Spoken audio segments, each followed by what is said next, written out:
करें? बहुत सारे समस्याएं हैं, कोई भी काम नहीं होता है क्योंकि बिहार में पलायन रोकना और बच्चे की शिक्षा और सस्ता ऋण, किसानों को खेती से बेहतर कमाई, यही सब, बेरोजगारी। शिक्षक बैठ के हंसी मजाक उड़ा रहे हैं, क्लास नहीं हो रहा है। सरकार जो है सो लाचार हो चुका है। कारण इस सरकार की जो परिस्थिति है वह चूंकि प्रशासन के हाथ में है, भ्रष्टाचारी में लिप्त हो गया है पूरा सरकार। कहीं कोई पढ़ाई लिखाई नाम का चीज नहीं। गवर्नमेंट का एक स्टूडेंट पे सरकारी विद्यालय में 854 रुपया खर्चा है। एक विद्यार्थी पे गवर्नमेंट का 854 रुपया खर्चा है। और वही टीचर, जो टीचर हमारे विद्यालय में है वो कंपटीशन पास करके आए हुए हैं, और जो प्राइवेट विद्यालय में जो टीचर है वो कंप्लीट नहीं किया, वो तब वो विद्यालय में गए हैं। तो शिक्षा तो हमारा सरकारी स्कूल में होना चाहिए, लेकिन कमी तो हम लोगों में भी है जो अपने बच्चे को सही समय से विद्यालय नहीं भेजते हैं। और यही प्राइवेट स्कूल में हम लोग उसको जो है पॉलिश करके भेजते हैं, बच्चा को कपड़ा जूता कपड़ा लेके पहनते हैं। यही चीज़ अगर सरकारी विद्यालय में अपने बच्चे को हम सही समय भेजें तो निश्चित ही अच्छा पढ़ाई होगा, अच्छा शिक्षा मिलेगा, और शिक्षा से ही हमारा बदलाव होगा। मैं जहाँ तक मेरा अनुभव है, बिहार को तो मोदी जी, नीतीश जी और ये लोग तो मजदूर बना दिए हैं। वो लोग पलायन करके दिल्ली बम्बई कमाते हैं, यहाँ पत्नी लोग रहती है, महिला लोग रहती है, वही लोग गांव में है ही। एक बार यहाँ सब गोटा मिलके हमरा और प्रशांत किशोर जी जन स्वराज पार्टी के एक मौका दियो। जन स्वराज के सब सिद्धांत लागू भेला से समाज में सुधार और बदलाव हेतै। हम दुनू गोटा हमेशा समाज सेवा में ही लगल रहे छी। धन्यवाद। जय बिहार, जय जय बिहार। बिहार में बदलाव होगा, जनता सबको बातों पहुँचेगा, यही सब उम्मीद करते हैं। आपके विधानसभा में क्या क्या समस्या दिख रही है जिसको लेकर के आप आगे चलेंगे, काम करेंगे? बहुत सारे समस्याएं हैं, कोई भी काम नहीं होता है क्योंकि मुखिया का तो है, कोई भी काम नहीं होता है मुखिया से। इसीलिए मैं खजौली विधानसभा से संभावित प्रत्याशी हूँ। बिहार में पलायन रोकना और बच्चे की शिक्षा और सस्ता ऋण, किसानों को खेती से बेहतर कमाई, यही सब, बेरोजगारी। मतलब बेरोजगारी और पलायन को देखते हुए आपने जो है आज जन स्वराज पार्टी के बिहार बदलाव सभा में क्या कहना चाहेंगे महिलाओं के लिए? महिलाओं को यही कहेंगे जो अभी तक जितना हुआ है सभी पार्टी को देख लिए, अब इनको भी देखिए, थोड़ा बदलाव कीजिए, अपने बच्चे पे ध्यान देते हुए। अपना परिचय दे दें। मैं मुनमुन कुमारी, नरार पूर्वी पूर्व मुखिया, खजौली विधानसभा का महिला अध्यक्ष और जिला संगठन अध्यक्ष अनुमंडल जयनगर जी। आज बिहार बदलाव सभा में आज आए हुए हैं, क्या लगता है कि रूपम जी को टिकट मिलना चाहिए? देखिए, निश्चित रूप से जो इनका कार्यकाल रहा है, विगत 3 वर्षों से लगातार मुखिया हैं, और हमारे अध्यक्ष जी भी बताए कि एम्बुलेंस सेवा दिए हुए हैं, और जितना इन्होंने जन भावना का काम दिल्ली पट्टी पंचायत में आम जनता को इन्होंने देखने का काम कर रहे हैं।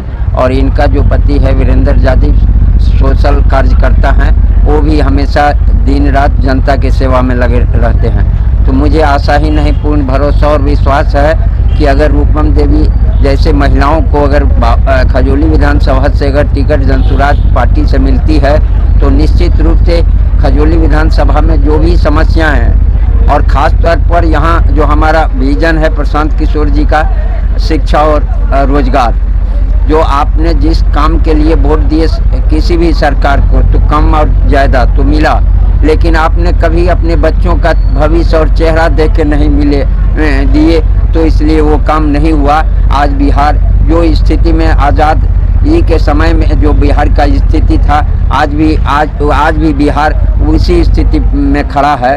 तो इसलिए शिक्षा और रोजगार मुख्य रूप से 3 मुद्दा है गरीबी से निकलने का, जैसा कि शिक्षा हो जाए, शिक्षा हो जाए, और अगर ज़मीन है आपके पास तो उससे भी आपका जीवन स्तर सुधरेगा, और तीसरा है अगर पूंजी है तो रोजी रोजगार करके।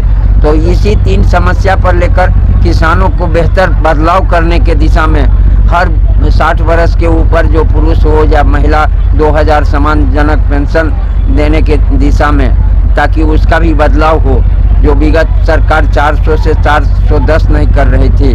आज यह जनसुराज का ही ताकत है, आम 1 करोड़ जनसुराज के लोगों का ताकत है, जो आज नीतीश कुमार सत्ता के लोभ के लिए आज बौखला गए हैं। बिहार बदलाव सभा में जनता की काफी संख्या में भीड़ होती है, क्या लगता है कि ये भीड़ वोट तक पहुंच पाएंगे आप लोग? जिस तरह से समझाते हैं, इनको क्या समझ में आता है बिहार बदलाव का क्या जो उद्देश्य है वो समझ रहा है? तब न भीड़ इतना लग रहा है। और भी पार्टी रैली करते हैं तब भाड़ा पे लोग को ले जा करके, आज मोदी जी आए थे अपने ज़िला में झंझारपुर में, तो देखे हुए कि हर ब्लॉक से हर जनप्रतिनिधि को सरकार के खर्चा से ले जा करके भी लेकिन प्रशांत जी के नाम पे कहीं भी देखते हैं, सोशल मीडिया हो या कुछ हो, सुन के उनके बात से प्रेरित होकर के उनके अगर उनका रैली होता है तो वहाँ हर आदमी अपने आप जाते हैं, वहाँ भीड़ लगा। महिलाओं की संख्या ज़्यादा रहती है, क्या महिला निर्णायक भूमिका निभाएगी? निश्चित,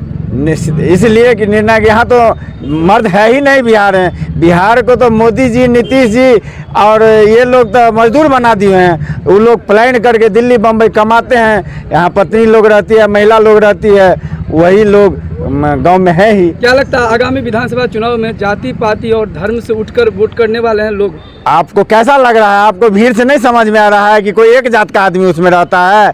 इतना भीड़ अगर कहीं भी प्रशांत जी का कार्यक्रम होता है, 50, 60, 70 हज़ार आदमी रहते हैं, हर जात का लोग रहता है, हर नौजवान रहता है, हर सोशल मीडिया पे हम लोग भी देखते हैं कि हर जात का कमेंट रहता है और प्रशांत जी के पक्ष में रहता है, यही ना है। की जो संख्या रहती है ज़्यादा से ज़्यादा, महिलाओं को ऐसा माना जाता है कि वो नीतीश कुमार जी के कोर वोटर है, तो कैसे अपने तरफ आप प्रशांत किशोर जी के पार्टी में कैसे उनको लाएंगे? इसको इसलिए लाएंगे, नीतीश जी के कोर वोटर इसलिए हैं कि यहाँ के जनता एकदम त्रस्त हैं। 5 किलो चावल, 4 किलो चावल को लेकर के त्रस्त हैं, वो खाने के लिए मर रहे हैं। बिहार का जो स्थिति है इसलिए उनके पक्ष में है। लेकिन प्रशांत जी कह रहे हैं कि हम इस महिला को रोजगार के लिए लाख रुपया अगर देते हैं तो 1 लाख का मात्र 1 साल में 4,000 रुपया हम ब्याज मात्र लेंगे और उनको ट्रेनिंग दे करके यहाँ स्थानीय स्तर पर उनको रोजगार हम देने का काम करेंगे, हर घर में खुशहाली लाएंगे।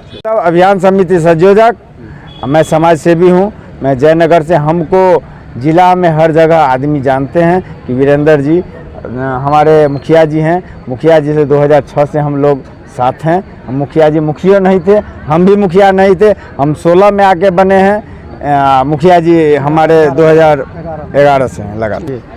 जब शिक्षा का एक पैटर्न होगा तो हमारे गरीब बच्चे भी उसी विद्यालय में पढ़ेंगे, IAS IPS का जो बच्चा होगा उसी विद्यालय में पढ़ेंगे।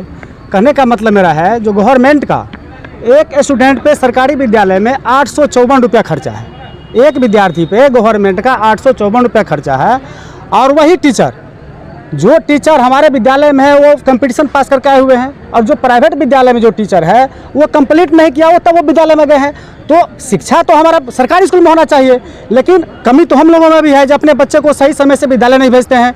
और यही प्राइवेट स्कूल में हम लोग उसको जो है पॉलिश करके भेजते हैं, बच्चा को कपड़ा जूता कपड़ा लेके पहनता है। यही चीज़ अगर सरकारी विद्यालय में अपने बच्चे को हम सही समय भेजें तो निश्चित ही अच्छा पढ़ाई होगा, अच्छा शिक्षा मिलेगा, और शिक्षा से ही हमारा बदलाव होगा। मैं जहाँ तक मेरा अनुभव है। परिचय दीजिए अपना। मैं पूर्व मुखिया चंद्रमोहन राय और बिजली राय। हम 5 समस्या देखते हैं: किसान, शिक्षा, बेरोजगारी, महिला का। इसी समस्या लेकर हम लोग समाज में जाते हैं। हर गांव में, हर दरवाजे पर हम लोग समस्या विचार अपना रखते हैं। बहुत लोग खुश ऐसे हम लोग को बहुत आदर करते हैं कि आइए हम लोग मिल के इस बार स्कूल के बैग में मोहर लगा के भारी बहुमत से जनस्वराज को विजय बनाएंगे। परिचय दीजिए। मैं सरोज कुमार यादव, खजौली विधानसभा संयोजक। देखिए, शिक्षा प्रणाली जो अभी के सरकार में है सो खत्म हो चुका है। शिक्षक तो बहाली होते हैं, लेकिन विद्यार्थी का क्लास नहीं होता है, पढ़ाई लिखाई एकदम चौपट है। लोग जितने शिक्षित लोग हैं और सुखी संपन्न लोग हैं, एक भी आदमी सरकारी स्कूल में अपने बच्चे को पढ़ाने के लिए नहीं भेजते हैं। इनका विद्यार्थी बाहर कहीं पढ़ते हैं, पैसा वाला है, सब प्राइवेट में पढ़ाता है। और सरकार को उस पर एक स्कूल में 43 शिक्षक है, मैंने आँख से देखा है। 1300 कहता है, 1500 विद्यार्थी का रजिस्ट्रेशन है और 200-100 विद्यार्थी घूम रहा है। शिक्षक बैठ के हंसी मजाक उड़ा रहे हैं, क्लास नहीं हो रहा है। सरकार जो है सो लाचार हो चुका है। कारण इस सरकार की जो परिस्थिति है वह चूंकि प्रशासन के हाथ में है, भ्रष्टाचारी में लिप्त हो गया है पूरा सरकार, कहीं कोई पढ़ाई लिखाई नाम का आपका चीज नहीं हो रहा। जनसुराज पार्टी यदि सत्ता में आते हैं तो क्या बदलाव होगा?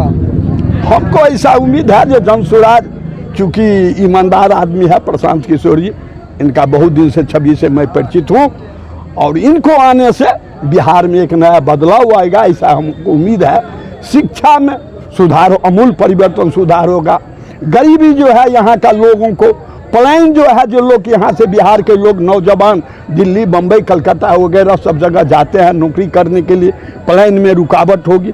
वो इनका विचार है जो हमारे बिहार का लोग बिराही में रख के रोजगार करे, इनके लिए वो शिक्षा मुहैया कराएंगे, रोजगार मुहैया कराएंगे, जो प्रशांत जी का विचार है। ये प्रशांत किशोर के बारे में आप कह रहे हैं, जनसुराज जो जिस तरीके से मिथिला के विकास में इनकी कोई भूमिका रही है?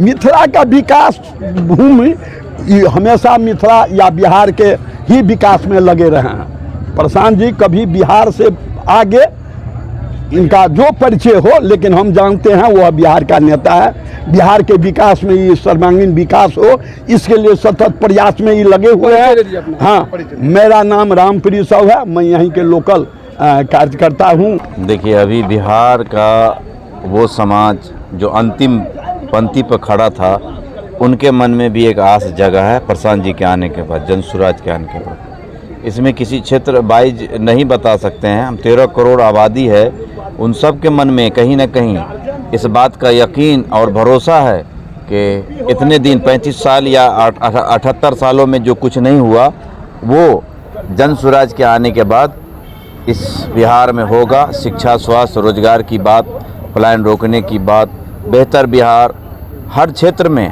हम डेवलप करेंगे। प्रशांत जी का कहना है कि हनुमान जी यहाँ की जनता है जो अपना ताकत भूल गई है, वही ताकत याद दिलाने के लिए जनसुराज बिहार बदलाव के माध्यम से जगह जगह जाकर और लोगों को ये बात बताती है कि आप अपने ताकत को समझिए। जैसे हनुमान जी भूल गए थे, वैसे ही आप भी भूल गए हैं। आप अपने बच्चे को मजदूर दर मजदूर मत बनाइए। शिक्षा, स्वास्थ्य, रोजगार और एजुकेशन, हमारे बिहार में IPS IAS बनते हैं ज़रूर, लेकिन पढ़ाई के लिए उसको बाहर जाना पड़ता है, उसके लिए भी पलायन करना होता है। ये सब व्यवस्था को बिहार में जनसुराज ही ठीक कर सकती है, दूसरा कोई पार्टी नहीं है जो यहाँ ठीक करने के कगार में है या उसका मूड है। क्या कहना चाहेंगे? एक समान शिक्षा प्रणाली की लगातार मांग चल रही है, क्या एक अमीर और गरीब के बच्चे एक ही विद्यालय में एक ही शिक्षा प्रणाली के माध्यम से पढ़ाई करें, इसको किस तरीके से आप देखो? ऑब्वियसली एक साथ तो पढ़ना ही चाहिए। अमीरों के लिए अलग स्कूल, अमीरों के लिए अलग अस्पताल, अमीरों के लिए सुविधाएं अलग, गरीबों के लिए सुविधाएं। आपको नहीं लगता है कि कितना अंतर हो गया है समाज में? गरीब हाशिया पर जा रहा है, उनको लूट कर, उनका हक मारी करके जो बिहार के चंद परिवार हैं वो उनका हकमारी करते हैं और सत्ता गद्दी नसी सत्ता पर काबिज रहे हैं, यही कहना है। और सत्ता में यदि आते हैं आप तो क्या बदलाव रहेगा शिक्षा को मद्देनजर रखते हुए? देखिए, सबसे पहले तो आप समझिए कि सबसे पहला कदम हम यहाँ जो व्याप्त अशिक्षा है उसको दूर करेंगे, लिटरेसी को बढ़ावा देंगे, और जब जनसुराज की सरकार बनेगी तो हम यहाँ के बच्चों के लिए इस 5 साल के टेन्योर में जनसुराज प्रत्येक प्रखंड में विश्व स्तरीय स्कूल, वर्ल्ड क्लास नेतरहाट जैसी या बढ़िया व्यवस्था वाली प्राइवेट स्कूलों जैसी व्यवस्था वाली हम यहाँ स्कूल हर प्रखंड में एक देंगे।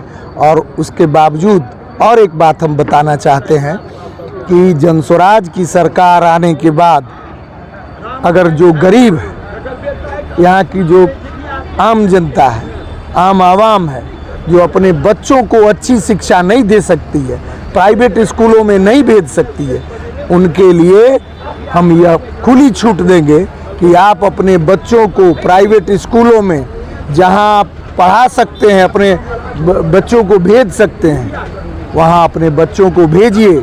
उन पर आने वाले सभी खर्चों का वहन जनसुराज पार्टी देगी।